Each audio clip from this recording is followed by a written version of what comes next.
Just a short story about a single mother surviving on benefits. Is that okay with you? Yep. Yeah? Brilliant. This young woman suffered a devastating divorce. She was left penniless, holding a 6-week-old baby in her arms. She had no money. She'd sold all her jewelry to pay for bills and rent. She had no family support. Some may say this was symptomatic of Asian culture, as divorce was frowned upon. She was too proud to turn to friends. Stuck and isolated, all alone. Stuck within 4 walls with a highly dependent baby. She couldn't even look after herself properly. Sometimes, all she had was a cup of tea and some biscuits just to make ends meet. She'd built up debt with credit cards to the point the only letters she would receive are those were final demands. She was in a vicious downward spiral. She'd even lost faith in her abilities, her friends, her family, and lost faith in her divine creator, God himself. She couldn't understand why she was being made to suffer this way, all alone. She'd never hurt anybody, never wronged anybody, never took what wasn't hers, always worked hard for what she did. A light bulb moment took place in her life where she was reminded of who she was. She was the daughter of proud parents. She had much to give, and that the fight is never over until it's over. This young woman was me. That was me then. Today, I have a totally different story. I am the sole director of Regional Homes Limited. I have 2 branches, and I also have a property maintenance company, all within the last 5 years. But in order to do that story justice, Abid, wherever you are, I think you'll have to call me back next year as your main speaker.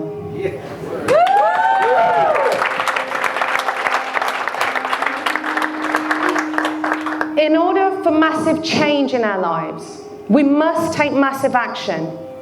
I'd like to share with you some of my personal real-life business challenges that I have overcome, and some of which I continue to battle with massive action.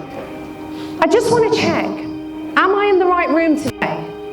Am I in a room full of action takers? Yes. Fantastic. In my opinion, too many people focus on the wrong types of challenges, such as clients and cash flow. My first point of action was to surround myself with a group of people, a team of the right people who are aligned with my visions, people who can think big. As business owners, one of our critical concerns may be staff and talent management. It's the single biggest overhead for most businesses. We have to make a decision of whether to invest in experienced staff or whether to train somebody from scratch ourselves, such as apprentices, which are a significant investment. You have to make that business decision. My second challenge is recognition. As human beings, we thrive for validation, acceptance, and recognition.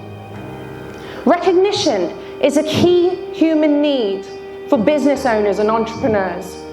Recognition not only just for ourselves, but for the team of people who we work with.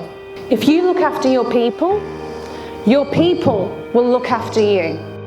Congratulate them on their wins and help them to better themselves with professionalism and support. I have never asked anything from anyone, something that I wouldn't be prepared to do myself.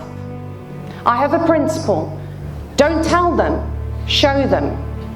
Be an inspiration, be the example. There are 2 types of business owners. There are leaders and dictators. Raise your hands if you're a little bit of a dictator. Be honest. Good. Leaders are compassionate. They care about their business, they care about their people, and how they make people feel. Relevant, wanted, important, valued, and respected. Dictators snap orders. They have no empathy. And they make you feel as if they own you.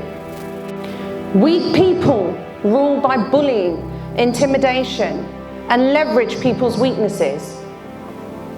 And that, in fact, is them covering up for their own inadequacies. My third point of action was, who am I? What are my characteristics and traits? I'm a strong and confident character. As an ex-officer for the police force, we are trained to carry ourselves with extreme confidence.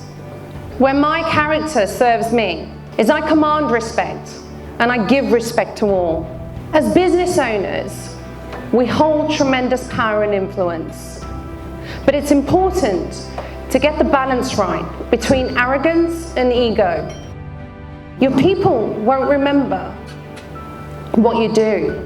They'll remember how you make them feel. Be mindful of how you show up, and that's with everybody that you interact with. My team are not just my employees. They're essentially my investments, and I look after my investments very carefully. They are potentially my future business partners as I prepare to roll out my franchise opportunities.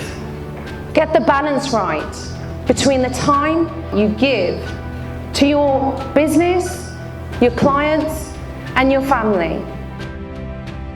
My vision of success is not based on work-life activities. It's based on finding the balance between work and spending quality time with family, as ultimately, this is where true success lies. You've just heard me speak about how we should support people and help them to do better for themselves and our businesses. But in order for me to have found success, it has taken great planning, determination, and a big why. Plan. You need that short-term, mid-term, and long-term plan of action. Who here knows exactly where they're going and how they're going to get there? Who has a structure and a plan in place? You can have your big dream, you can have your flash car, you can have your mansion. But if you don't have the money for a Fiat Panda, how are you going to get your Ferrari? Be grounded. We need to be able to achieve the small wins along the way, which give us the skill, the knowledge, and the experience in order to be able to get our big dream. Determination. What makes you determined? For me, it's to prove my haters wrong. People are just waiting for you to fail and fall and revel in your misery. Do not give them the opportunity.